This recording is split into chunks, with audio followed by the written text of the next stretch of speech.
একটি কথা মনে রাখবে, যারা দীক্ষা নিয়েছ, বাপ ডাকাত ছিল সে বাপ, বলো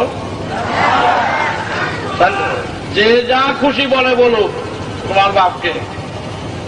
আমি পুত্র বলে যখন গ্রহণ করেছি, তুমি বাপ বলে গ্রহণ করেছ, এক রক্তের সম্পর্ক হয়েছ, এবং সেইভাবেই তোমরা চলবে, তার ব্যতিক্রম তোমরা চলবে না।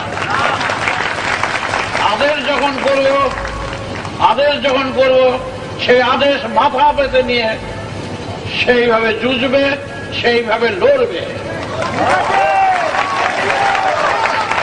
এখানে অন্য কিছু ব্যাপার নেই। কারো ডাকাতি করতে যাব না, কারো ক্ষতি করতে যাব না, কিন্তু যারা সর্বনাশক, যারা ক্ষতি করে বেড়াচ্ছে, তাদের রেহাই দেওয়া হবে না। পরিষ্কার কথা। তাদের গোসাইয়ের বদনাম করুক যে সে নির্দেশ দিচ্ছে, সেই লেগে খুচরা ঝগড়া করতে গোসাইয়ের অফিসে যাবে না। তারা ইচ্ছা মতন, সন্তানেরা বলেছে যে বাবার আদেশে এসছি, বাবার আদেশে প্রতিবাদ করতে গেছে, বাবার আদেশে ভাঙ্গাচুর করতে আদেশ দেবে না। বাবা এত খেলুলুক না যে ভাঙ্গাচুর গিয়ে কর, একবারই ভাঙবো, ভাঙতে গেলে একবারই ভাঙবো। এই খুচরো ঝগড়া করতে আমি যাবো না।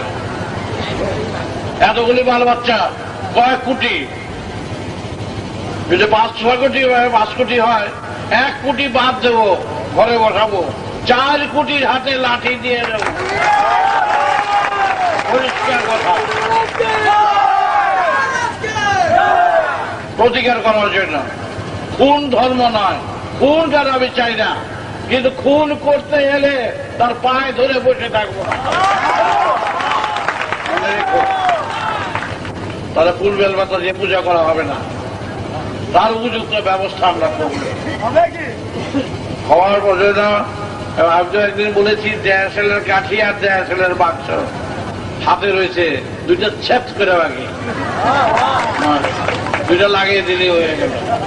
সব আল বাচ্চা ঝাঁপিয়ে পড়বে। কালকে বিয়ে হয়েছে, আজকেই তারা স্বামী স্ত্রী নেমে যাবে।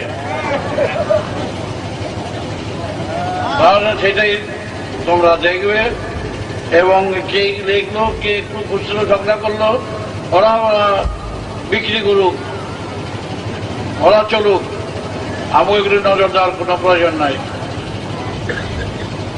তো যাই হোক, বেদের সুরে তোমার সুর বিলাও, দাহ বিনা যন্ত্রে, এই যন্ত্র বাজাও। মূলাধার থেকে সহস্রারের সারা গ্রাম রয়েছে, সারা গ্রাম বাজারিচা রয়েছে, সেই সুর দাও। মা বাবাকে ভালোবাসবে, মা বাবাকে ভক্তি করবে, স্বামী স্ত্রী অযথা ঝগড়া করবে না, সংসারের কর্তব্য দিক খেয়াল করবে, সংসারের কর্তব্য ফেলে কাজ করতে হবে না। যতটুকুনো কাজ করবার সংসারের কর্তব্যটুকু দিকে দেখে লক্ষ্য করবে। বাবা মার সুখ দুঃখের কথা ভাববা এবং তার শ্রদ্ধা করবে। এইটাই হলো ট্রেনিং। বাপ মাকে ভালোবাসা চাই, সংসারটাকে ভালোবাসা চাই, তবে তুমি দেশকে ভালোবাসতে পারবে, দশকে ভালোবাসতে পারবে। মন থাকবে।